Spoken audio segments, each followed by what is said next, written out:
Olá, meus queridos e queridas, tudo bem com vocês? Professor Vini aqui, hoje fazendo a nossa revisão de Geografia B dos conteúdos anuais, dos extensivos normais, aqui com a aula 01, em que eu entrego para vocês os conceitos demográficos, então demografia, população e também as teorias demográficas bem ali trabalhadas.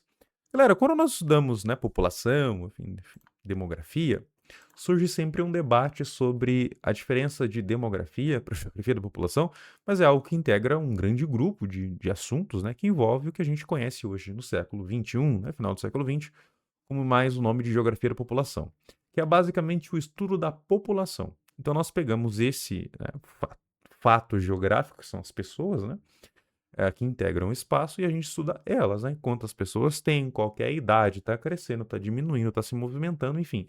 Tudo que é rico, é pobre, é feliz ou não é feliz.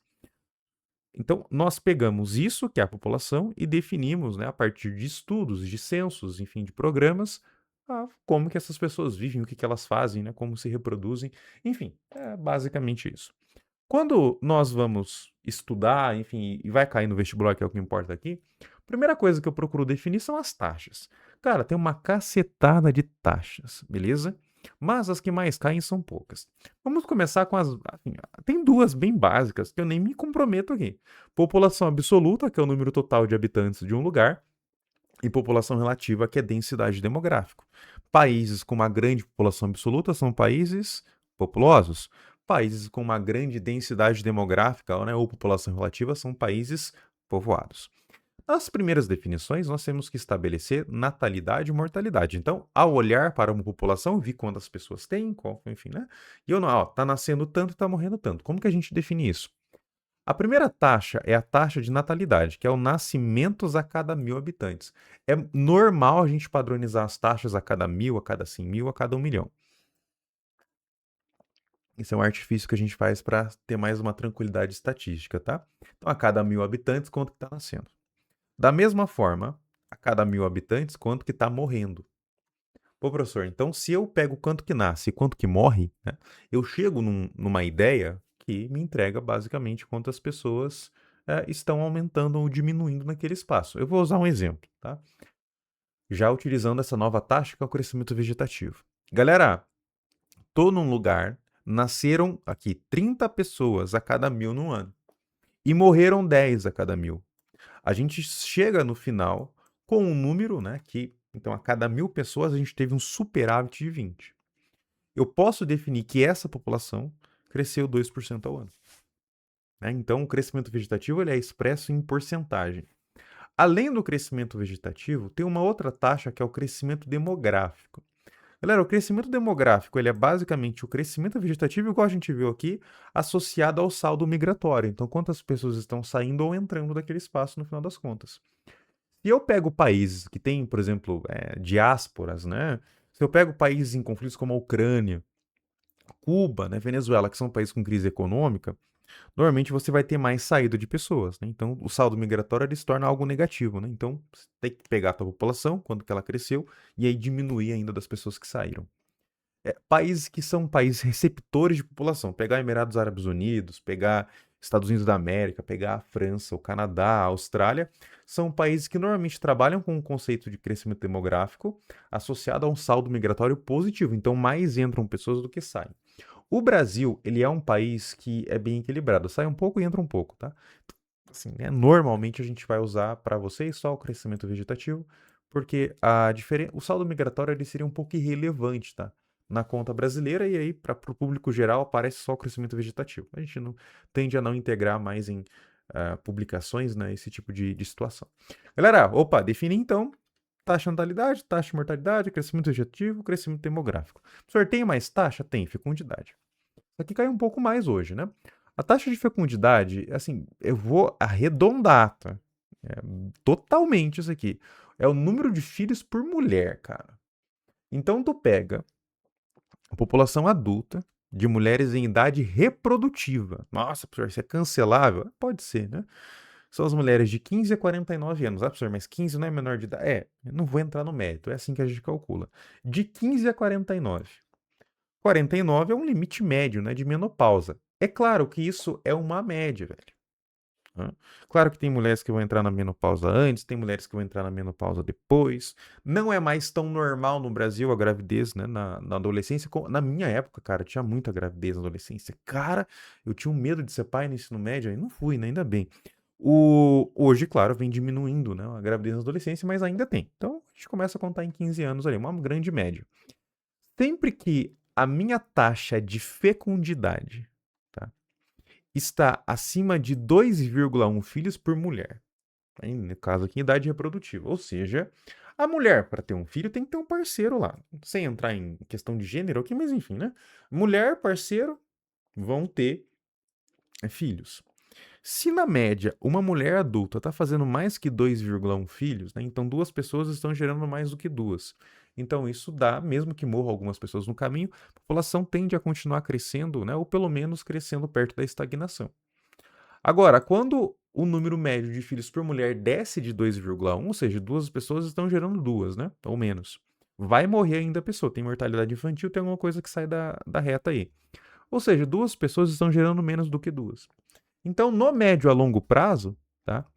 Você vai começar a ter a morte de pessoas, de idosos, principalmente, né? A população geral, mas idosos morrem mais pela idade. E aí você não tem pessoas para repor isso, né? Então, em 30, 40 anos, depois da redução da taxa de abaixo de 2,1, é normal, né, que a população comece a declinar. No Brasil, vai ser mais ou menos em 42, 45 anos depois dessa queda. Galera, fatores que fazem a redução da fecundidade, né? Primeira coisa, urbanização. A urbanização ela está atrelada ao custo de vida, que também está atrelada à maior educação. Professor, pessoas que estudam mais têm menos filhos? Sim, tá? Pessoas que vivem no ambiente urbano têm menos filhos? Também pelo aumento do custo de vida. No ambiente rural, né? Pô, falar da minha vida pessoal para vocês, né? Meu avô e minha avó tiveram 16 filhos. A minha mãe é uma dessas, né? Das mais novas. Cara, então, por que eles tinham tanto isso de filho, né? Um bando de colono italiano no interior de São Paulo e Paraná que precisava fazer café. Pô, você ter filho ali, né? Pô, era legal, era mão de obra, né? Fora a questão religiosa da minha família, né? Pentecostal ainda. Então, assim, fazer filho, né? E produzir, ganhar dinheiro ainda era uma questão de sinal de que Deus estava te abençoando. Então, existia toda uma questão social, uma questão produtiva e econômica que facilitava, né? Que favorecia, né? Esse tipo de coisa. Coitada da minha avó, né? Que passou uns 20 anos grávida. Galera, isso que ela perdeu 2, era pra ser 18, cara. Agora, quando a gente vai urbanizar a população, imagina o que é você ter 16 filhos no ambiente urbano, ter uma casa para acomodar todo mundo, não tem como, né? Pagar escola, pagar roupa para todo mundo, pega mal. Então é normal que quando você tem urbanização, começa a ter isso. O aumento de custo de vida está atrelado, a educação está atrelada em pessoas que estudam mais, né? Normalmente se tornam mais ricas e também têm menos filhos. No ambiente urbano, num sentido mais ocidental da coisa, independência feminina também é importante. Então a mulher, ela se vê no ambiente urbano tendo que trabalhar fora de casa, além de trabalhar em casa, né?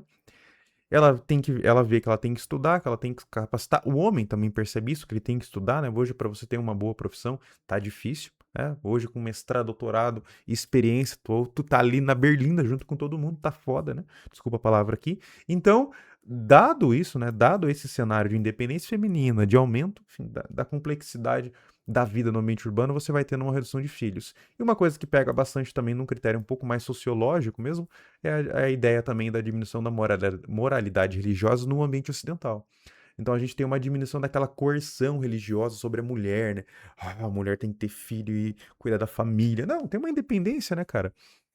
E essa independência da mulher também, né, enfim, né, é importante ali. Pode associar, né, com a urbanização, aumento também a serviços de saúde, né? Então, anticoncepcionais, os métodos contraceptivos também são um dos fatores de redução da fecundidade no mundo moderno, né? Eu falo da fecundidade brasileira mais para frente, né?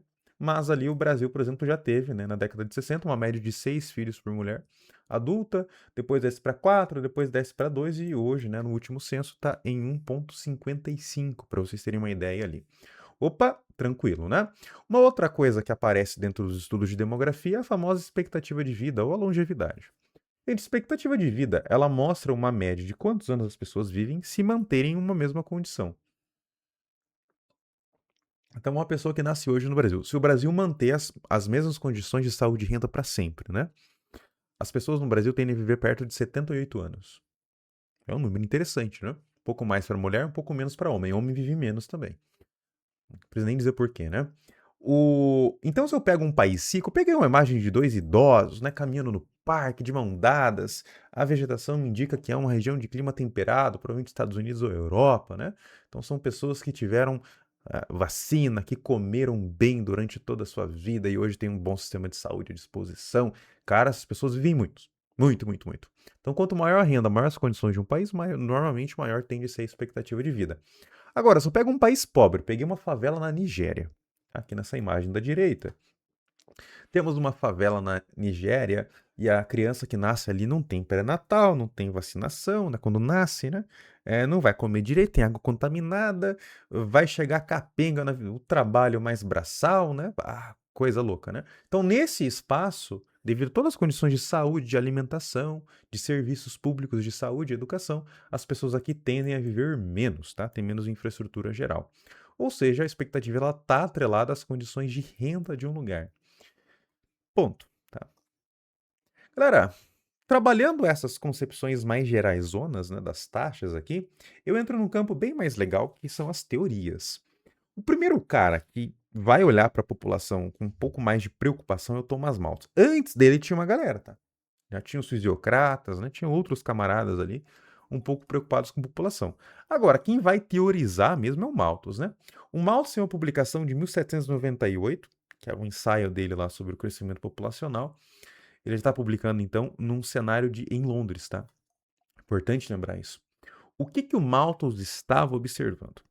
O Malthus estava escrevendo no começo da primeira Revolução Industrial. Já tinha um tempo, na verdade, de local industrial entre Londres e Birmingham, então já tinha uns 40 anos de uma proto-urbanização londrina aqui. E Londrina de Londres, né? Não do norte do Paraná. Naquele momento, nós estávamos vendo nessa modernização urbana, industrial de Londres, por mais precário que fosse, uma certa redução da mortalidade. Né? Então, os pobres, né, estavam no ambiente urbano, trabalhando na indústria, estavam tendo uma redução de mortalidade. E como eram populações muito pobres, tinham muitos filhos. Na época, se tinha muito filho, não tinha método contraceptivo também. Então, o Malthus percebeu que a população estava crescendo numa razão, ali, num ritmo geométrico, né, cara? Estava explodindo algo que viraria exponencial.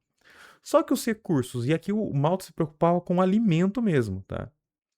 Para o Malthus, os alimentos cresciam num ritmo mais aritmético. E teria um momento em que nós teríamos mais pessoas, tá, do que recursos, que é o famoso ponto de crise. E para o Malthus, todo tipo de desgraça aconteceria depois desse ponto de crise, em que os alimentos, né, não seriam suficientes para a população. Ô, galera, o Malthus então propunha, né, um assim, poderosíssimo controle populacional. Atrasar casamento, separar homem de mulheres no espaço urbano, beleza? Fazer então uma série de arranjos sociais, políticos, para que você evitasse, ou pelo menos reduzisse, né, o número de filhos por mulher. Aí vem um ponto interessante. Né? As ideias do Malthus não vai para frente. Ele era acadêmico também, era pastor, né? As ideias não vão para frente. Essa noção do Malthus, né? De que ia faltar comida, ela é uma noção que não existe hoje. Né? Então, hoje a gente sabe que a gente consegue produzir muito mais de alimento, de combustível, hoje de água, né? Tratada do que realmente a gente precisa. Então, isso por si só não é um problema. É claro que tem muitas pessoas que não têm comida, mas é por uma questão de desigualdade social dentro do capitalismo. Beleza? É isso, né? Malthus é isso.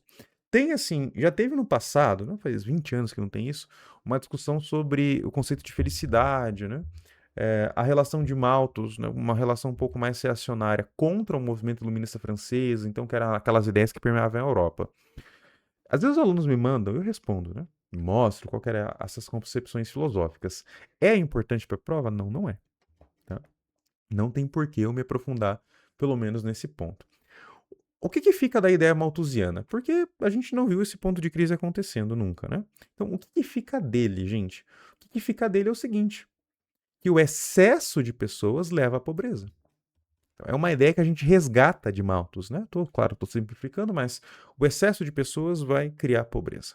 Tranquilo? Malthus está escrevendo na virada do século XVIII para o XIX, perto de 1800. Ele vai publicar até 1830, né? Então tem muita coisa dele. Galera, essa teoria malthusiana, ela não vai para frente, fica a ideia, mas não vai para frente. E ele também não preveu que o aumento da produtividade industrial iria também para o campo, né? Então hoje a gente produz muito mais alimento do que a gente precisa. Na, ali, cara, tem primeira, segunda Revolução Industrial, tem primeira e segunda Guerra Mundial. Em 45, na criação da ONU, fica bem evidente uma disputa, tá, entre dois grupos. Um grupo que a gente vai chamar de reformistas, que eu já mostro, e um grupo que a gente vai chamar de neomalthusianos. Antes de mostrar a teoria deles, eu gosto de mostrar esse gráfico. Gente, até a década de 40, aqui, ó, quem que crescia? Pega a década de 40 e vai para trás. São os países pioneiros de primeira e segunda Revolução Industrial. Os países da Europa, Japão, Estados Unidos da América e Canadá. Cara, os países que são os países centrais do capitalismo até hoje. Só que na década de 30 para a década de 40, começou a acontecer uma coisa legal, tá? E olha essa linha representa o crescimento vegetativo, tá? Nesse momento, nós começamos a ter uma revolução urbana industrial em países mais pobres. O Brasil começa a entrar na mira na década de 30, o México, né? A gente vai ter a Argentina, Colômbia, você vai ter a África do Sul. Você tem uma série de países que começam a fazer esse processo urbano industrial. Sempre que eu tenho esse processo urbano industrial, eu tenho uma redução da mortalidade. É um ponto interessante. Então começava a se observar na década de 40 e 50 que estava tendo um crescimento grosso da população global, atrelado a uma revolução urbana industrial e também atrelado a uma revolução sanitária de saúde, né? Vacinas, remédios também, antibióticos, que são muito importantes nesse processo. Vacina da varíola, enfim, é toda a revolução que a gente tem no século XIX e XX dos antibióticos e remédios no geral. E você começa a observar, aqui na década de 50 e 60, um crescimento muito grosso da população. Os reformistas estavam vendo isso, tá? Os reformistas eles foram muito importantes na ONU nesse ponto, nessa discussão. Alguns trabalham os reformistas como marxistas, porque a maioria deles eram. Tinha. Tem uma história engraçada, até o Thompson Warren, que era um malthusiano, em um certo momento, ele escreve umas coisas reformistas, né? Mas ele pode chamar de marxista. Os marxistas, eles estavam olhando para esse quesito populacional e eles percebiam o seguinte: pobre faz mais filho. Tá? Então você pode pensar a teoria reformista nessa dinâmica: pobre faz mais filho. E como que eu, né, enfim, represento isso? Então eu peguei aqui uma charge, né, um espetáculo do crescimento, tá ali no, né, Ariona, né, Cartoons, então você pode acessar lá. Você tem um casal de aqui, né, um homem e uma mulher, visivelmente pobres. Tem uma representação de uma cactácea, então dá uma ideia de semiárido nordestino, então enfim, um casal nordestino pobre, né, até uma coisa um pouco de estereótipo que não é muito legal, né? E eles são com uma cacetada de filhos, mano. Um monte de criança, nem escadinha mais. Eu me lembro muito do documento Trololó, do Hermes e Renato, né? Que ele fazia o Charlinhos, né? Que era um, enfim, procura no YouTube que tu acha. Então a ideia, pobres fazem mais filhos. Então como que eu contorno esse excesso populacional se ele existe? É com política pública, né? Então eu vou dar educação pro pobre, fazer o pobre para faculdade, vou dar um trabalho pro pobre, né? E aí, obviamente, ele tendo acesso a isso, né, de forma automática, ele conseguiria saber como que usa o método contraceptivo, ele vai conseguir se planejar para o futuro e ele vê que fazer filho já não é mais interessante, tá? Então é uma lógica de inserir o pobre, basicamente, né, diminuir a marginalidade, né, do pobre dentro da sociedade e automaticamente eles parariam de ter filhos. Tudo bem? Nesse mesmo momento também tem os neomalthusianos. Os neomalthusianos, eles resgatam o conceito malthusiano que o excesso de pessoas é um problema. Então, o excesso de pessoas cria miséria na ideia deles, né? Então, o que eles vão defender? Eles defendiam, e é importante entender, né, quando que isso está sendo escrito, que é aqui na década de 40 e 50, né? Essas produções elas são mais impactantes, e até mesmo até a década de 70 eles vão discutindo isso. E eles vão falar, olha, cara, tá tendo enfim, muito crescimento de país pobre, e os países já são pobres, as pessoas vão fazer muitos filhos, já não tem condição de renda, vai gerar uma horda de miseráveis, né? Então, para controlar isso, o que a gente vai fazer? As famosas políticas de controle de natalidade. Então, a gente vai pegar, vai dar anticoncepcional, né? Vai dar pílula no dia seguinte, vai ter preservativo. As pessoas, isso enfim, foi normalizado, mas é um ato criminoso da nossa história. Às vezes ali, né? a mulher estava no terceiro, quarto filho, o médico fazia, já tirava o filho, né? E já fazia ali, cortava as trompas, né? A laqueadura, né? É o nome do procedimento da mulher sem ela pedir.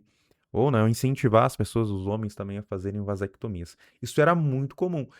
Tem essa charge, né? A mulher esmola, pelo amor de Deus, e uma mulher aqui, né, bem vestida, enfim, dando ali um anticoncepcional, né? Então, uma lógica que, olha, para você, na verdade, deixar de ser uma pobre miserável, você tem que parar de ter filhos. Então, são as lógicas, né? Galera, o que normalmente a gente vai usar é uma lógica mais reformista, tá? Então, na demografia moderna é isso.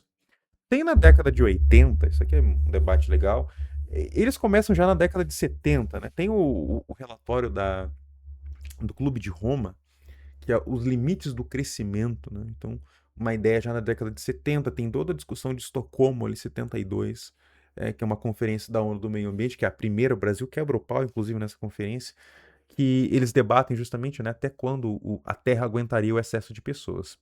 A esse discurso, a gente vai trabalhar com a questão dos ecomalthusianos. Eu peguei essa imagem aqui, né? Então, em 74, a população era de 4 bilhões, tem uma criança gorda, cabeçuda aqui, né, mamando a terra, né? Aí em 87 já tinha 5 bilhões. A criança já tá grande, tá ganhando aspectos, né? Já um pouco tá mais rechonchuda, né? Tá igual o boneco da Michelin. Ela tá crescendo, né? E agora, em 97, inclusive, o ano que eu nasci, né? Eram 6 bilhões, né? Então a criança já tá, né, grandinha ali, né? Pra não falar outra coisa, né? E no ano de 2025 ela chegará a 8,5. Você pode desenhar a própria conclusão, o lápis inclui tá uma brincadeira, né? O excesso de coisas, então você até ganha um lápis ali. E é sempre aquele debate, né? O excesso de pessoas vai aumentar a pressão sobre o ambiente, a Terra não vai aguentar, vai ter um colapso ambiental. Quem é muito ecomalthusiano são os professores de biologia, né? Os meus colegas de biologia, quase sempre, né? As colegas, os colegas, né, são ecomalthusianos. Assim, tem várias publicações ecomalthusianas, mas elas normalmente fogem um pouco do campo geográfico, tá? Os geógrafos normalmente debatem mais ou os neo ou os reformistas aqui. Tá? O ecomalthusiano é um discurso mais público, né? A ideia malthusiana é enterrada, né? Aqui, esquece, né? Tranquilo? Galera, a última teoria, né, que é uma teoria um pouco mais complexa, é a teoria de transição demográfica. Ela parte do documento de 1929 do Thompson, nos Estados Unidos, que é um economista, né, um demógrafo muito importante ali dos anos 20 e 30, que ele tá observando as sociedades urbanas industriais, né, e ele observa que tem um certo comportamento, né, demográfico nessas populações. Primeira coisa, né, ele vai falar que os países, né, ele chama isso de fases. Na teoria clássica são 4 fases. Ele observa que países muito pobres integram o que ele chama de fase 1. Galera, a fase 1 de um país é quando, normalmente, populações mais rurais, empobrecidas, bem, enfim, pré-urbanas mesmo, pré-industriais, fazem muitos filhos, são pobres, né, são rurais, vão fazer muitos filhos. Só que a qualidade de vida é baixa, né? Então, morre muito também. Então, assim, cara, tem muito jovem, tá? Então, as pessoas fazem muitos filhos, só que também tem uma mortalidade expressiva, né? Então, as pessoas não vivem muito, então tem poucos idosos, a gente pode ver que na pirâmide não tem muito idoso. Né? Conforme você passa ali dos 40 anos, começa a ter uma redução grave também, as pessoas começam a morrer, né? Agora, a população tende a crescer ou ficar estagnada. Agora, eu vou urbanizar essa população. Eu vou colocar um U aqui, ó. Eu urbanizei a população. Tô começando a urbanizar a população. Cara, essa população, quando começa a se modernizar, a se urbanizar, ter acesso a serviços, saúde, enfim, o que vai acontecer? A mortalidade cai. Tá? Só que ainda é uma população que tende, né, a ser um pouco ainda pobre. Ela está começando um processo de mudança urbana, de êxodo rural. Ainda. Ou seja, pobre, lembra dos reformistas, pobre faz mais filho. Cara, pobre fazendo filho, não um boneco atrás do outro. Não para. Os caras são bons nisso, né? E para de morrer. O que acontece com a população? Explode, né? Então você tem uma redução aqui da mortalidade e uma certa continuação da natalidade e fecundidade. Então a população cresce muito. É o famoso boom demográfico, né? Os boomers, eles vêm desse conceito, né? Claro que é aplicado ali num contexto da década de 40 e 50, mas enfim. É um grande crescimento populacional, a explosão ou boom demográfico. Galera, essa população cresce, cresce, cresce, cresce, cresce. Mas chega um momento que eu vou colocar um mais U aqui. Ela já está mais urbanizada. Ela já se consolidou no ambiente urbano. Eu já tenho um país urbanizado. Nesse momento, é aquele momento que vai ter uma queda da fecundidade. Pô, todo mundo é urbano. Né? Mulherada no ambiente de trabalho, no ambiente urbano, tem que trabalhar fora de casa. Né? Tem que estudar, mano. Tem que dar conta da casa. Fazer filho é problema, né? Vira aquela história, né? Eu vou fazer filho se der tempo lá nos 30. eu vou passar na faculdade, vou fazer uma graduação, vou trabalhar. Se der tempo, eu faço um filho depois. Beleza? Ou seja, você tem uma redução da taxa de fecundidade. Essa queda da fecundidade, ela se associa também a uma maior expectativa de vida, porque eu já tenho um país um pouco mais rico. Pô, para de nascer e os velhos não morrem mais. O que acontece? Eu começo a ter uma redução do número de crianças e começo a ter um aumento do número de idosos. É normalmente o momento em que você começa a ver um certo estreitamento da base, ou seja, do número de crianças, tá? E um aumento, tá? Tanto do corpo, que são os adultos, quanto dos idosos.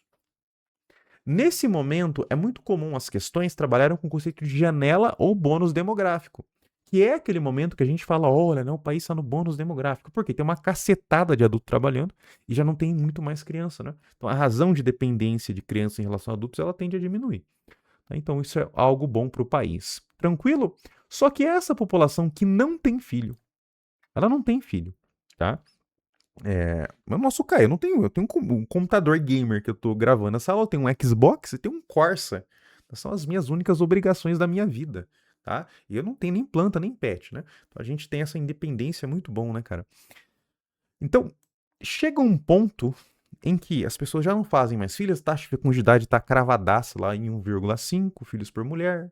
Idoso também não morre mais, tá? E aí você começa a ter, às vezes, até um recolhimento total da base, né? Então a base fica menor, vira um botijão de gás, né? Um P13. O corpo grandão e também o número de idosos grandes. Galera, países que estão na fase 3, ou seja, na terceira pirâmide, eles já começam a se preocupar com previdência, tá? É muito comum os caras já começarem a fazer reforma previdenciária, né? Países da fase 4 que estão estagnados e até diminuindo, né? Porque se não nasce criança e velho começa a morrer muito, né? Também começa a diminuir, que é o caso de Japão e Itália. Nesses casos, nessas sociedades que passaram então por toda a transição, que são sociedades, né, pós-urbanas, na verdade pós-industriais, né? Nesse cenário, você tem que trabalhar com a reposição populacional, porque você tem que ter pessoas para pagar a previdência, tem que ter pessoas para trabalhar, né, para fazer a economia girar. Países, às vezes, incentivam pessoas a terem filhos, tá? Mas não tende a funcionar muito mais, porque as pessoas não querem fazer filho. E os países também tendem a chamar imigrantes, né, que é o caso da Europa. Galera, é sempre importante lembrar que a gente também vai ter os medidores, então IDH e Gini. IDH é o mais famoso, tá? Então, que vai medir a qualidade de vida, o índice de desenvolvimento humano, né? Qualidade de vida de um lugar. Ele varia de 0 até 1, em que 0 é ruim pra cacete, né? E 1 seria o melhor possível. A gente usa 3 métricas para calcular IDH. Anota isso. A primeira dela é renda, que é o PIB per capita. Você pega o quanto de dinheiro tem por pessoa naquele lugar. A segunda, a expectativa de vida ao nascer. E a terceira, a média de anos de estudo. Você faz uma métrica entre as três e chega no número de 0 até 1. Quanto mais próximo de 1, melhor. Acima de 0,8 já indica um IDH muito alto. E o Brasil, inclusive, em 2026 foi declarado, né, com IDH de 0,805. Então já é um IDH muito alto. O Tropinha, ele tem que falar desses três. Por quê? Até 2008, o PNUD da ONU usava outras coisas. Então, ele usava, por exemplo, a taxa de analfabetismo. Usava também mortalidade infantil. Só que é difícil definir mortalidade infantil e é difícil definir também analfabetismo. Tá? Então, passou-se a usar essas métricas que não tem como mentir. Média de anos de estudo da população e expectativa de vida ao nascer. PIB per capita permanece o mesmo. Um outro índice é o índice de Gini, né? Galera, o índice de Gini, ele é um índice que mede desigualdade, cara. E aí tem uns pontos de interesse que é o seguinte, né? Quanto mais próximo de 0 na escala de Gini, melhor. Então, 0 seria um cenário de total igualdade, onde todos teriam a mesma coisa, tá? E 1 seria um cenário em que uma pessoa, em tese, teria tudo, né? Ginis próximos de 0,35 são bons, tá? 0,35, 0,40. Índices Gini de 0,5 para cima é ruim. O Brasil está nessa escala, né? Os países mais ricos do mundo, eles normalmente têm Ginis menores, né? São países mais igualitários. Ele serve para medir desigualdade. O IDH, às vezes, ele pode ser alto, mas ele esconde coisas, né? Cuba tem um IDH relativamente alto, tá? Mesmo sendo um país com graves problemas econômicos e até de alimentação, energia, né? Mas porque tem. As pessoas vivem relativamente bastante e também tem muito estudo, apesar de um PIB per capita menor, né? Você pode ter, por exemplo, países como o Omã, né, que são um país que tem um PIB per capita altíssimo, em tese ele tinha que ser bem desenvolvido, mas ele tem um PIB per capita alto por causa do petróleo. E esse petróleo é concentrado na mão da família real. E aí, ou seja, um IDH até que alto, só que com um Gini também alto, que é algo ruim, tá? É isso, né? E, professor, e o Brasilzão? Nosso Brasilzão velho de meu Deus, ele tem hoje, né, 2026, né, uma dinâmica bem aberta. Nós somos já um país com quase 90% de urbanização, então a gente tem uma queda grave na fecundidade. O censo revelou 1,55 filhos por mulher, apesar de ter uma diferença regional, também diferença até mesmo por grupo religioso, é uma taxa baixa, tá? Então, 1,5 filhos por mulher é algo muito baixo. Nós também temos uma queda da mortalidade, então aumento da expectativa de vida. O que que isso faz acontecer, né? Isso faz com que você tenha um aumento do número de idosos e uma redução do número de crianças aqui que eu estou narrando. Ou seja, nós estamos envelhecendo. Nós estamos no final daquela fase 3, que é a janela demográfica, início da fase 4, né? Que seria estagnação até diminuição da população.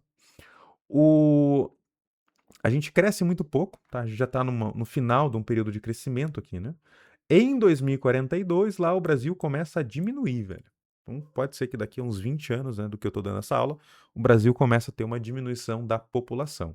É claro que isso gera impacto na educação, vai ter menos crianças para a gente educar, isso gera impacto no mercado de trabalho, porque você vai ter menos adultos trabalhando, né, um número grande de idosos, gera um impacto porque a gente vai ter que garantir, né, a aposentadoria também e a saúde desses idosos com menos população. O Brasil não é um país tão competitivo na escala de imigração para receber uma massa grande de pessoas, apesar de a gente estar recebendo, né, um número considerável de venezuelanos e haitianos nos últimos anos, mas é por uma questão econômica regional e também um certo cerceamento da entrada dessas populações em países um pouco mais ricos. Fechou, galerinha? É sempre uma satisfação estar com vocês. Muito obrigado, bons estudos e até mais. E fiquem, né, justamente para nossa aula de exercícios na sequência.